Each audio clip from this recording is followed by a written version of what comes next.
जय माता दी। आप सभी का हमारे YouTube चैनल पर हार्दिक स्वागत है। आज सुने पूर्णिमा व्रत की पौराणिक कथा। द्वापर युग में एक समय की बात है। यशोदा जी ने कृष्ण से कहा, हे कृष्ण, तुम सारे संसार के उत्पन्नकर्ता, पोषक तथा उसके संहार करता हो।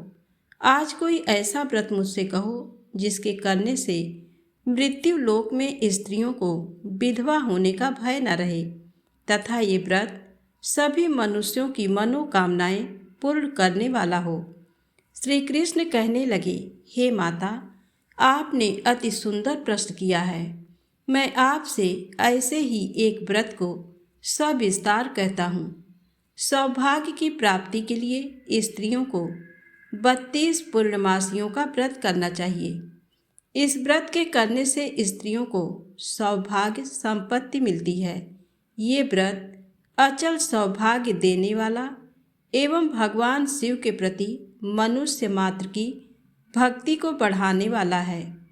यशोदा जी कहने लगी, हे कृष्ण, सर्वप्रथम इस व्रत को मृत्यु लोक में किसने किया था, इसके विषय में विस्तार पूर्वक मुझसे कहो। श्री कृष्ण जी कहने लगे, इस भूमंडल पर एक अत्यंत प्रसिद्ध राजा चंद्रहास से पालित अनेक प्रकार के रत्नों से परिपूर्ण कातिका नाम की नगरी में रहता था। वहां पर धनेश्वर नाम का एक ब्राह्मण था और उसकी स्त्री अति सुशीला रूपवती थी। दोनों ही उस नगरी में बड़े प्रेम के साथ रहते थे। घर में धन धान्य आदि की कमी नहीं थी। उनको एक बड़ा दुख था कि उनके कोई संतान नहीं थी। इस दुख से वह अत्यंत दुखी रहते थे। एक समय एक बड़ा तपस्वी योगी उस नगरी में आया। वह योगी उस ब्राह्मण के घर को छोड़कर अन्य सब घरों से भिक्षा लेकर भोजन किया करता था। रूपवती से वह भिक्षा नहीं लिया करता था। उस योगी ने एक दिन रूपवती से भिक्षा न लेकर किसी अन्य घर से भिक्षा लेकर गंगा किनारे जाकर भिक्षान्न को प्रेम पूर्वक खा रहा था कि धनेश्वर ने योगी का ये सब कार्य किसी प्रकार से देख लिया।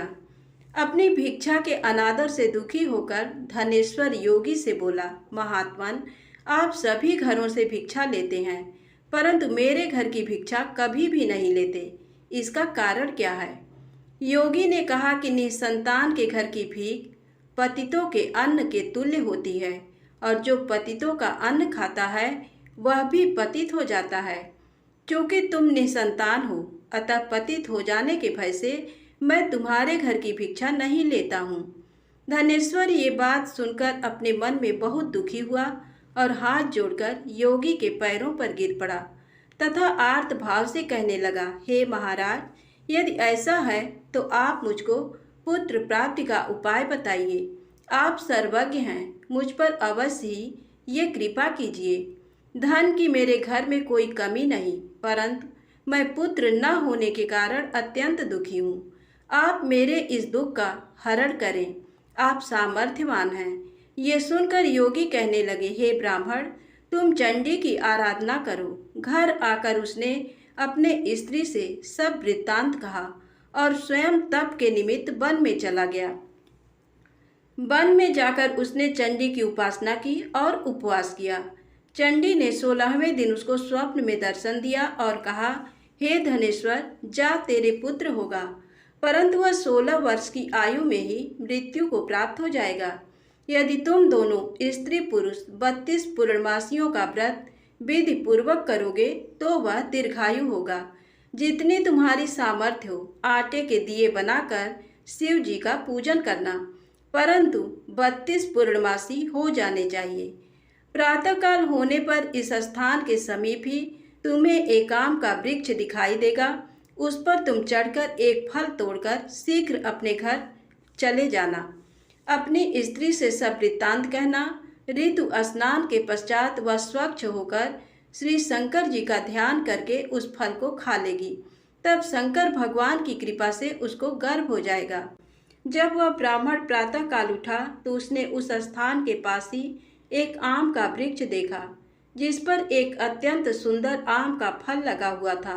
उस ब्राह्मण ने उस आम के वृक्ष पर चढ़कर उस फल को तोड़ने का प्रयत्न किया, परंतु वृक्ष पर कई बार प्रयत्न करने पर भी वह नहीं चढ़ पाया। तब तो उस ब्राह्मण को बहुत चिंता हुई और विघ्न विनाशक श्री गणेश जी की वंदना करने लगा। हे दयानिधे, अपने भक्तों के विघ्नों का नाश करके उनके मंगल कार्य को करने वाले, दुष्टों का नाश करने वाले, रिद्धि सिद्धि के देने वाले, आप मुझ पर कृपा करके इतना बल दें कि मैं अपने मनोरथ को पूर्ण कर सकूं। इस प्रकार गणेश जी की प्रार्थना करने पर उनकी कृपा से धनेश्वर वृक्ष पर चढ़ गया और उसने एक अति सुंदर आम का फल देखा। उसने विचार किया कि जो वरदान से फल मिला था वो ये है और कोई फल दिखाई नहीं देता। उस धनेश्वर ब्राह्मण ने जल्दी से उस फल को तोड़कर अपनी स्त्री को ला कर दिया और उसकी स्त्री ने अपने पति के कथनानुसार उस फल को खा लिया और वह गर्भवती हो गई। देवी जी की असीम कृपा से उसे एक अत्यंत सुंदर पुत्र उत्पन्न हुआ, जिसका नाम उन्होंने देवीदास रखा। माता पिता के हर्ष और शोक के साथ वह बालक शुक्ल पक्ष के चंद्रमा की भांति अपने पिता के घर में बढ़ने लगा। भवानी की कृपा से वह बालक बहुत ही सुंदर, सुशील और विद्या पढ़ने में बहुत ही निपुण हो गया। दुर्गा जी की आज्ञानुसार उसकी माता ने 32 पूर्णमासी का व्रत रखना प्रारंभ कर दिया था, जिससे उसका पुत्र बड़ी आयु वाला हो जाए। 16वां वर्ष लगते ही देवीदास के माता पिता को बड़ी चिंता हो गई कि कहीं उनके पुत्र की इस वर्ष मृत्यु न हो जाए। इसलिए उन्होंने अपने मन में विचार किया कि यदि ये दुर्घटना उनके सामने हो गई तो वे कैसे सहन कर सकेंगे। अस्तु उन्होंने देवीदास के मामा को बुलाया और कहा कि हमारी इच्छा है कि देवीदास 1 वर्ष तक काशी में जाकर विद्या अध्ययन करे और उसको अकेला भी नहीं छोड़ना चाहिए, इसलिए साथ में तुम चले जाओ और 1 वर्ष के पश्चात इसको वापस लौटा लाना। सब प्रबंध करके उसके माता पिता ने काशी जाने के लिए देवीदास को एक घोड़े पर बैठाकर उसके मामा को उसके साथ कर दिया, किंतु ये बात उसके मामा या किसी और से नहीं कही। धनेश्वर ने सपत्नीक अपने पुत्र की मंगल कामना तथा दीर्घायु के लिए भगवती दुर्गा की आराधना और पूर्णमासियों का व्रत करना आरंभ कर दिया। इस प्रकार बराबर 32 पूर्णमासी का व्रत पूरा किया। कुछ समय पश्चात एक दिन वह दोनों मामा और भांजा मार्ग में रात्रि बिताने के लिए किसी ग्राम में ठहरे। उस दिन उस गांव में एक ब्राह्मण की अत्यंत सुंदरी, सुशीला, विदुषी और गुणवती कन्या का विवाह होने वाला था। जिस धर्मशाला के अंदर वर और उसकी बारात ठहरी हुई थी, उसी धर्मशाला में देवीदास और उसके मामा भी ठहरे हुए थे। संयोग बस कन्या को तेल आदि चढ़ाकर मंडप आदि का कृत्य किया गया तो लग्न के समय वर को धनुर्वात हो गया। वर के पिता ने अपने कुटुंबियों से परामर्श करके निश्चय किया कि ये देवीदास मेरे पुत्र जैसा ही सुंदर है, मैं इसके साथ ही लग्न करा दूं और बाद में विवाह के अन्य कार्य मेरे लड़के के साथ हो जाएंगे। ऐसा सोचकर देवीदास के मामा से जाकर बोला कि तुम थोड़ी देर के लिए अपने भांजे को हमें दे दो, जिससे विवाह के लग्न का सब कृत्य सुचारू रूप से हो सके। तब उसका मामा कहने लगा कि जो कुछ भी मधुपर्क आदि कन्यादान के समय वर को मिले वह सब हमें दे दिया जाए, तो मेरा भांजा इस बारात का दूल्हा बन जाएगा। ये बात वर के पिता ने स्वीकार कर लेने पर उसने अपना भांजा वर बनने को भेज दिया और उसके साथ सब विवाह कार्य रात्रि में विधि पूर्वक संपन्न हो गया। पत्नी के साथ वह भोजन न कर सका और अपने मन में सोचने लगा कि न जाने ये कैसी स्त्री होगी। वह एकांत में इसी सोच में गरम निश्वास छोड़ने लगा तथा उसकी आंखों में आंसू भी आ गए। तब वधू ने पूछा कि क्या बात है, आप इतने उदासीन व दुखी क्यों हो रहे हैं। तब उसने सब बातें जो वर के पिता और उसके मामा में हुई थी उसको बतला दी। तब कन्या कहने लगी कि ये ब्रह्म विवाह के विपरीत हो कैसे सकता है। देव, ब्राह्मण और अग्नि के सामने मैंने आपको ही अपना पति बनाया है, इसलिए आप ही मेरे पति हैं। मैं आपकी ही पत्नी रहूंगी, किसी अन्य की कदापि नहीं।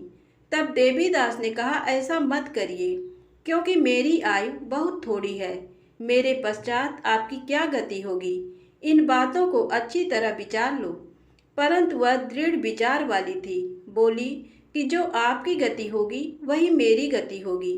आप उठिए और भोजन करिए, आप निश्चय ही भूखे होंगे। इसके बाद देवीदास और उसकी पत्नी दोनों ने भोजन किया तथा शेष रात्रि वे सोते रहे। प्रातःकाल देवीदास ने अपनी पत्नी को 3 नगों से जड़ी हुई एक अंगूठी दी, एक रुमाल दिया और बोला, हे प्रिय, इसे लो और संकेत समझकर स्थिर चित्त हो जाओ। मेरा मरण और जीवन जानने के लिए एक पुष्प वाटिका बना लो, उसमें सुगंधि वाली एक नव मल्लिका लगा लो, उसको प्रतिदिन जल से सींचा करो और आनंद के साथ खेलो कूदो तथा उत्सव मनाओ। जिस समय और जिस दिन मेरा प्राणांत होगा ये फूल सूख जाएंगे, और जब ये फिर हरे हो जाएं तो जान लेना कि मैं जीवित हूँ। ये बात निश्चय करके समझ लेना, इसमें कोई संशय नहीं है। ये समझा कर वह चला गया। प्रातःकाल होते ही वहाँ पर गाजे बाजे बजने लगे, और जिस समय विवाह के कार्य समाप्त करने के लिए वर तथा सब बाराती मंडप में आए, तो कन्या ने वर को भली प्रकार से देखकर अपने पिता से कहा कि ये मेरा पति नहीं है। मेरा पति वही है जिसके साथ रात्रि में मेरा पाणिग्रहण हुआ था।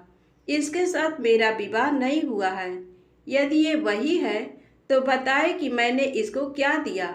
मधुपर्क और कन्यादान के समय जो मैंने भूषण आदि दिए थे उन्हें दिखाए, तथा रात में मैंने क्या गुप्त बातें कही थी वह सब सुनाए।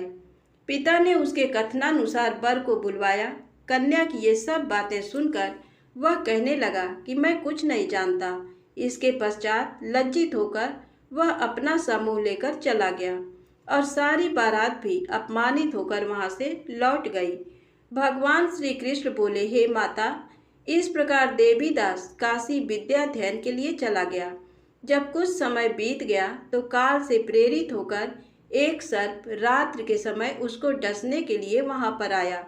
उस विषधर के प्रभाव से उसके शयन का स्थान चारों ओर से विष की ज्वाला से विषैला हो गया, परंतु व्रतराज के प्रभाव से उसको काटने नहीं पाया, क्योंकि पहले ही उसकी माता ने 32 पूर्णिमा का व्रत कर रखा था। इसके बाद मध्याह्न के समय स्वयं काल वहां पर आया और उसके शरीर से उसके प्राणों को निकालने का प्रयत्न करने लगा, जिससे वह मूर्छित होकर पृथ्वी पर गिर पड़ा। भगवान की कृपा से उसी समय पार्वती जी के साथ श्री शंकर जी वहां पर आ गए। उसको मूर्छित दशा में देखकर पार्वती जी ने भगवान शंकर से प्रार्थना की कि हे महाराज, इस बालक की माता ने पहले ही 32 पूर्णिमा का व्रत किया था, जिसके प्रभाव से हे भगवान आप इसको प्राण दान दें। भवानी के कहने पर भक्त वत्सल भगवान श्री शिव जी ने उसको प्राण दान दे दिया। इस व्रत के प्रभाव से काल को भी पीछे हटना पड़ा और देवीदास स्वस्थ होकर बैठ गया। उधर उसकी स्त्री उसके काल की प्रतीक्षा करती रही। जब उसने देखा कि उस पुष्प वाटिका में पत्र पुष्प कुछ भी नहीं रहे तो उसको अत्यंत आश्चर्य हुआ, और जब वह वैसे ही हरी भरी हो गई तो वह जान गई कि वह जीवित हो गए हैं। ये देखकर वह बहुत प्रसन्न मन से अपने पिता से कहने लगी कि पिताजी, मेरे पति जीवित हैं, आप उनको ढूंढिए। जब 16वां वर्ष व्यतीत हो गया तो देवीदास भी अपने मामा के साथ काशी से चल दिया। इधर उसे ससुर उसको ढूंढने के लिए अपने घर से जाने वाले ही थे कि वह दोनों मामा भांजा वहां पर आ गए। उसको आया देखकर उसका ससुर बड़ी प्रसन्नता के साथ अपने घर में ले आया। उस समय नगर के निवासी भी वहां इकट्ठे हो गए और सबने निश्चय किया कि अवश्य ही इसी बालक के साथ इस कन्या का विवाह हुआ था। उस बालक को जब कन्या ने देखा तो पहचान लिया और कहा कि ये तो वही है जो संकेत करके गया था। तदुपरांत सभी कहने लगे कि भला हुआ जो ये आ गया, और सब नगर निवासियों ने आनंद मनाया। कुछ दिन बाद देवीदास अपनी पत्नी और मामा के साथ अपने ससुर के घर से बहुत सा उपहार आदि लेकर अपने घर के लिए प्रस्थान किया।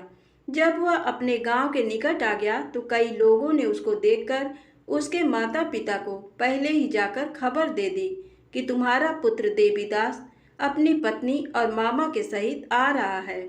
ऐसा समाचार सुनकर पहले तो उन्हें विश्वास ही नहीं हुआ, किंतु जब और लोगों ने भी आकर उनकी बात का समर्थन किया तो उनको बड़ा आश्चर्य हुआ। लेकिन थोड़ी देर में देवीदास ने आकर अपने माता पिता के चरणों में अपना सिर रखकर प्रणाम किया और उसकी पत्नी ने अपने सास ससुर के चरणों को स्पर्श किया तो माता पिता ने अपने पुत्र और पुत्र वधू को अपने हृदय से लगा लिया और दोनों की आंखों में प्रेमाश्रु बह चले। अपने पुत्र और पुत्र वधू के आने की खुशी में धनेश्वर ने बड़ा भारी उत्सव किया और ब्राह्मणों को भी बहुत सी दान दक्षिणा देकर प्रसन्न किया। श्री कृष्ण जी कहने लगे कि इस प्रकार धनेश्वर 32 पूर्णिमाओं के व्रत के प्रभाव से पुत्रवान हो गया। जो भी स्त्रियां इस व्रत को करती हैं वे जन्म जन्मांतर में वैधव्य का दुख नहीं भोगती और सदैव सौभाग्यवती रहती हैं। ये मेरा वचन है, इसमें कोई संदेह नहीं मानना। ये व्रत पुत्र पौत्रों को देने वाला तथा संपूर्ण मनोकामनाओं को पूर्ण करने वाला है। 32 पूर्णिमाओं के व्रत करने से व्रती की सभी इच्छाएं भगवान शिव जी की कृपा से पूर्ण हो जाती है। तो प्रेम से बोलें शंकर भगवान की जय हो।